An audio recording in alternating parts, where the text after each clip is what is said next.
Eto mga boss, lumabas na po si Jandrel Casimero sa tayaan. Sobrang dehado po si Jandrel Casimero. Kung tatayan si Casimero ng 1,000, mananalo ka ng 3,900 pesos. Kung tatayaan mo naman si Luis Neri ng 1,000, babalik ang taya mo ng 1,210. So ganun po kadehado si Jandrel Casimero kay Luis Neri. Lumabas na rin po yung tayaan kay Kenneth Lover. Yamado naman si Kenneth Lover dito sa laban. Kung tatayan ng 1,000, mananalo ng 1,480. Kung tatayan ng 1,000 si Michael Angeletti, babalik na 2,450.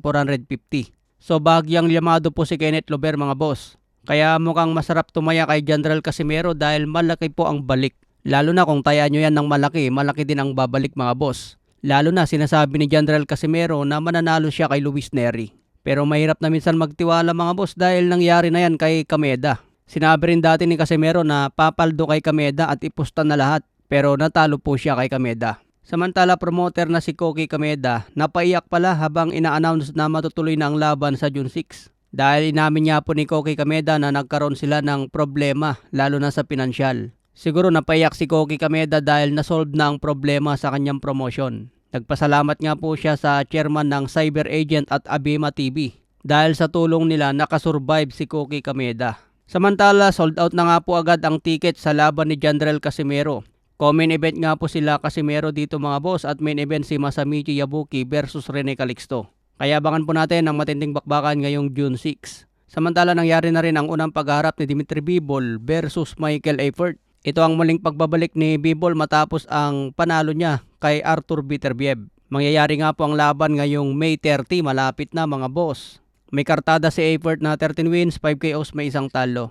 Sobrang yamado nga po si Dimitri Bivol dito mga boss, kaya matinding upset ito kung matalo siya. Samantala, inamin na rin mismo ni Canelo Alvarez na imposible na ang laban niya kay David Benavidez. Dahil pwede na raw lumaban si Benavidez ngayon sa mga heavyweight fighter.